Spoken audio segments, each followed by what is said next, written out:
दोस्तों, बिहार में पहले चरण में बम्पर मतदान हुआ। लगभग 65% मतदान हुआ। इसके आगे भी बढ़ने की उम्मीद है। पिछली बार बिहार में 57% मतदान हुआ था। इस बार हैरानी की बात यह रही क्योंकि इस बार बिहार में 2020 से 47 लाख वोटर कम हुए हैं। वोटर कम हो गए, लेकिन फिर भी मतदान प्रतिशत 5 से 7% बढ़ गया। चुनाव देखिए बिल्कुल साइलेंट था। इतने मतदान की उम्मीद तो नहीं थी। आदिकाल से किसी भी जगह पर जब मतदान प्रतिशत बढ़ा हुआ आता है तो वो सत्ता परिवर्तन का ही संकेत माना जाता है। देखिए, बिहार में पहले चरण के चुनाव में ये तो दिखाई दिया कि भाजपा के लिए माहौल बिल्कुल ठीक नहीं था। यहां तक कि भाजपा के डिप्टी सीएम विजय सिन्हा पर गोबर और चप्पल फेंके गए। लोगों ने शिकायत तक की कि विजय सिन्हा ने डिप्टी सीएम रहते हुए और लखीसराय के विधायक होते हुए भी उन्होंने लखीसराय के लिए कुछ भी नहीं किया। लोग खराब सड़कों से परेशान थे, नाराज थे, गुस्से में थे। विजय सिन्हा की गाड़ी खुद कीचड़ में खड़ी हुई थी। लेकिन भाई, जैसा भाजपा हमेशा करती है, विजय सिन्हा ने भी वैसा ही किया और वोटरों को आरजेडी का नेता बता करके सारी चीजों से नकार दिए और पुलिस पर आरोप लगा दिए कि पुलिस सत्ता में बैठ करके सत्ता की दलाली कर रही है। अब कहने का मतलब यह था कि सत्ता में नीतीश कुमार हैं और पुलिस नीतीश कुमार के इशारे पर विजय सिन्हा का सुपड़ा साफ करने वालों के साथ खड़ी है। ये लोग सत्ता में बैठ के सत्ता की दलाली करने वाले मानसिकता के लोगों को हम लोग पूरी तरह से देख रहे हैं। पहले चरण के चुनाव से नीतीश और भाजपा के बीच की जो लड़ाई है वो खुल करके सामने आ गई। विजय सिन्हा ने नीतीश कुमार की पुलिस को कहा कि धिक्कार है ऐसे प्रशासन पर, और पुलिस ने क्या कहा? पुलिस बोली कि जनता तो नेता से सवाल पूछ रही थी। पुलिस ने कहा टूटी सड़क की वजह से पब्लिक ने नेताजी का विरोध किया। अब इसके बाद एक व्यक्ति ने विजय सिन्हा के मुंह पर बोल दिया कि तुम्हारी जमानत जब्त होने वाली है। राजद का जमानत जब्त हो गया है। राजद का दारू पी के हंगामा कर रहा है। तुम बुरा जमानत जब्त हो गया। सिर्फ इतना ही नहीं दोस्तों, भाजपा के विधायक और बिहार के डिप्टी सीएम से लोग इतना नाराज थे, इतना गुस्सा थे कि विजय सिन्हा को लोगों ने गाँव में घुसने तक नहीं दिया। मैं इसी गाँव में हूँ, समुच्चा भीड़ आगे आ रही है। आप स्पेशल फोर्स भेजिए, हम यही धरना पर बैठेंगे।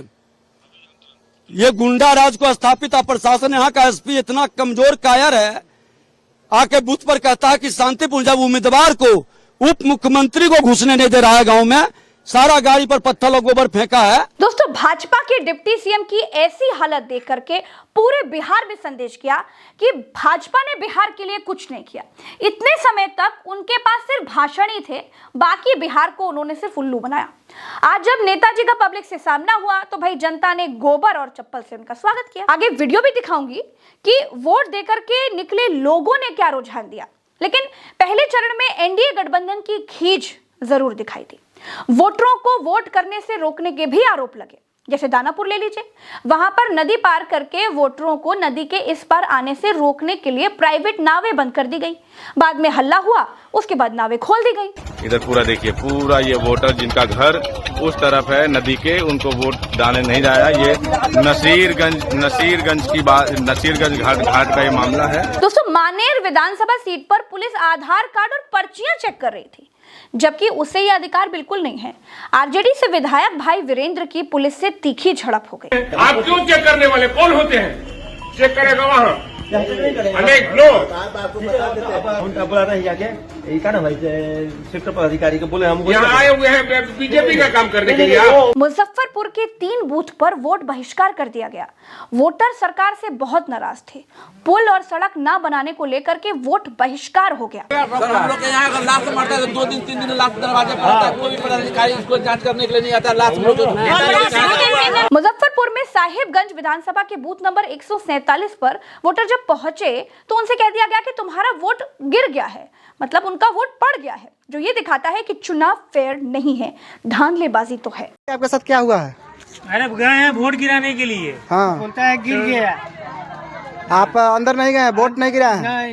नहीं गिराने दिया है। आपका हाथ दिखाइए तो, स्याही लगा हुआ है। नहीं, कहाँ स्याही लगा है? गिरा वही नहीं दिया है तो वोट गिराने नहीं दिया। बोला आपका वोट गिर गया, तो हम बोले कैसे वोट गिर गया भाई? हाँ, हम तो वोट गिरावे नहीं किए हैं। तो आपका आधार कार्ड, वोटर ID कार्ड देखिए सब है हमारे पास में। अच्छा, बूथ पर क्या हो रहा है? कोई मतलब जबरदस्ती कर रहा है कि हाँ गिर गया, चाहे हटिए यहाँ से? ऐसे ही बोला है कि हाँ वोट आपको गिर गया। मतलब भाई वोट हमारा कैसे गिर गया? वोट गिरावे नहीं किए हैं। आधार कार्ड ये सब हमारे पास में है, ये कागज भी है, हम वोट गिरे भी नहीं किए हैं। दोस्तों, वीडियो के इस सेक्शन में मैंने आपको लोगों की शिकायतें और नेताजी का गोबर और चप्पल से किया गया स्वागत दिखाया। अब मैं आपको ये भी दिखाना चाहती हूँ कि बूथ से वोट देकर के निकली जनता आखिर क्या कुछ कह रही है। पहला चरण किधर जाता हुआ दिख रहा है, इससे आपको रुझान समझ में आ जाएंगे और चीजें समझने में आपको आसानी होगी। जिसने लाठी चलाया था यूथों पर, हमने उसका जवाब दे दिया है बूथों पर। जिसने लाठी चलाया था गांधी मैदान में यूथों पर, हमने उसका जवाब दे दिया है बूथों पर। इस बार बदलाव तय है। जो शिक्षा की बात करेगा, जो रोजगार की बात करेगा, जो अच्छी स्वास्थ्य की बात करेगा, जो पलायन बंद करेगा, जो फैक्ट्री लगाएगा, हम उसको ही वोट देंगे। और ये हमारे तेजस्वी जी फुल कर रहे हैं, आप लोग देख भी रहे हैं कैसे कैसे कर रहे हैं। 17 महीने में क्या क्या काम किए ये हम लोग देखे भी। अगर 5 साल मिल जाएगा तो बिहार को कहां से कहां तक पहुंचा देंगे, आप लोग भी जानते हैं। आप लोग रिपोर्टिंग कर रहे हैं, टीआरपी मिल रही होगी। 20 साल में नहीं हुआ वो और 10 महीना में होगा। मुद्दा क्या है? मुद्दा क्या है? ठीक है, सही चल रहा है। बदलाव होगा या नहीं? बदलाव होगा ना, होगा बदलाव। क्या नाम चाहिए? नौकरी चाहिए, सरकार नया चाहिए, सब चीज का मुद्दा चाहिए ना। ये बताया मुद्दा। एक आदमी अगर 15 साल रहेगा तो नया सरकार बनेगा, नया युग, नया रोजगार मिलेगा, नौजवान के पढ़ाई लिखाई, शिक्षा, कंपनी, रोजगार, सब चीज बिहार में चाहिए ना। हाँ, एक ही सरकार को बार बार मतलब कभी कुछ बदलाव तो होना चाहिए इसको लेकर के, मतलब कि जो सरकार में उसमें बदलाव होना चाहिए। रोजगार नहीं है ना, एक भी कारखाना लगा हुआ है बिहार में, कुछ भी नहीं है। फिलहाल में सारा चीज तो बंद ही है, आदमी को जाना पड़ रहा है, बाहर जाना पड़ रहा है। तो बिहार बदलाव करेगा? एकदम बदलाव होगा। मुद्दा ये है कि बस बिहार में रोजगार नहीं है, कमी है रोजगार का। हाँ, तो वैसे यही सब है और का। लेकिन मुद्दा आपके लिए वही रोजगार, वही सबसे बड़ा तो बिहार में रोजगार की कमी है। इस पर शिक्षा और रोजगार पे क्या होना चाहिए, इसीलिए हम लोग चाहते हैं कि नया कोई आए, नया चेहरा, जिससे मतलब अपने विकास हो।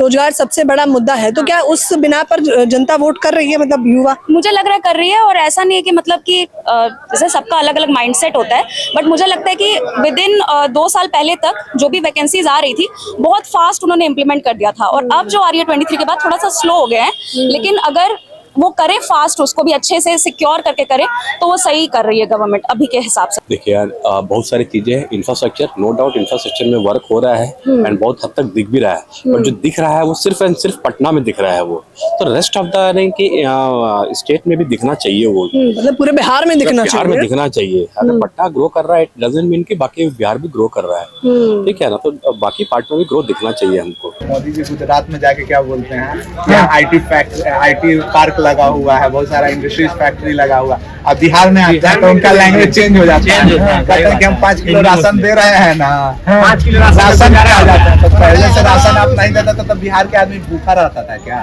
देखिए, प्रज्ञा के पन्ना पर आपको पूरा ओवरव्यू देना मेरा फर्ज है और आपके लिए जरूरी भी है, ताकि आपको सारी ग्राउंड की चीजें सच और फैक्चुअली पता हो।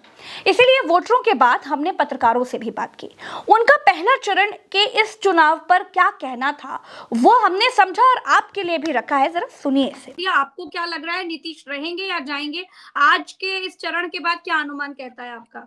देखिए, अंकगणित और रसायन शास्त्र दोनों में अंतर है। बहुत अच्छी बात कही शैलेश जी ने भी और चंद्रकांत जी ने भी। मैं एग्री करता हूं कि प्रशांत किशोर ने मुद्दे नैरेटिव सेट किया, और पलायन का खास तौर पे उसको हर एक जगह वोट भी मिल रहा है। वो भले ही अपनी जगह उनके विधायक 1 जीतेंगे 2 जीतेंगे, कोई नहीं कह सकता, पर हमें ये भी ध्यान रखना होगा कि पिछली बार जो डैमेज चिराग पासवान ने किया था, वो डैमेज अब की बार कितना हो रहा है। हालांकि उतने दिल तो नहीं मिले, पर कुछ उससे अंतर पड़ता है। उपेंद्र कुशवाहा इधर आ गए, सैनी उधर चले गए, तो अंकगणित अलग है, रसायन अलग है। लेकिन जैसा अभी कहा कि उनके पास जो मुद्दे थे, तेजस्वी ने नौकरी की बात की, उसने कहा हर घर नौकरी दूंगा। इन्हें अपने मैनिफेस्टो में जब तक मजाक उड़ा रहे थे कि नौकरियां कहां से दे देंगे, 1 करोड़ नौकरी का वायदा करना पड़ा। तो मजबूर, यानी कि फॉलो कौन कर रहा है, who is a follower and who is Pioneer. तो पायनियर में तेजस्वी आ रहे हैं और फॉलोअर में ये जा रहे हैं। तो ये मुझे लगता है कि बिहार जैसे जो जागरूक मतदाताओं का राज्य है, वहाँ ये सारी बातें मतदाताओं के दिलों तक गई होंगी।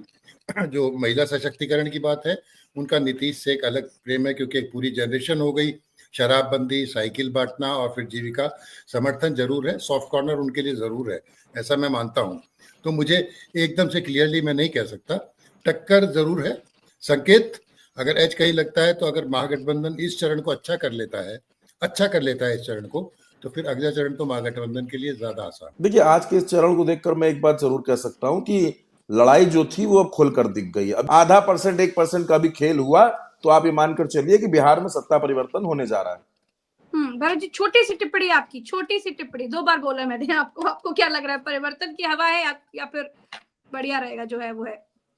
देखिए प्रज्ञा जी, बहुत कम ही बोलूंगा, आप अपने शो में कम ही बोलने देती हैं। मैं एक बात को देख पा रहा हूँ, भारतीय जनता पार्टी और जेडीयू के बीच में कोई कड़ी है तो वो ललन सिंह है, कोई चुंबक है, कोई फेविकोल है तो वो ललन सिंह है। ललन सिंह के जरिए ही आपस में जुड़े हुए हैं। नीतीश कुमार या कार्यकर्ताओं के जरिए जुड़े नहीं है, आपस में कोई जुड़ाव नहीं है, ये बिल्कुल क्लियर कट दिखाई देता है। जमीन पर ये मैसेज आज देखने को मिला है, तीर ही लालटेन है, तीर है, जमीन पर ये लोग कहते हुए भी दिखाई दिए हैं। आज ये क्लियर कट दिखाई दे गया है प्रज्ञा जी। इस पहले फेज की बात आप करें तो भारतीय जनता पार्टी उभर कर इस फेज में नहीं आ रही है।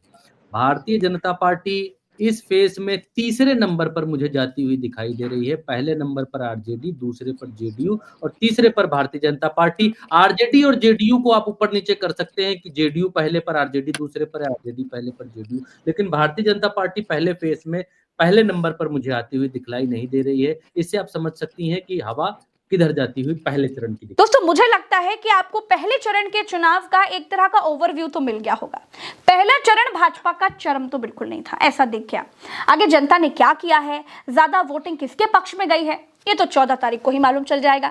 बिहार में क्या हो रहा है, क्या होने वाला है, दूसरा चरण किसकी तरफ जा रहा है, ये सब आपको आपके चैनल पर लगातार मिलता रहेगा।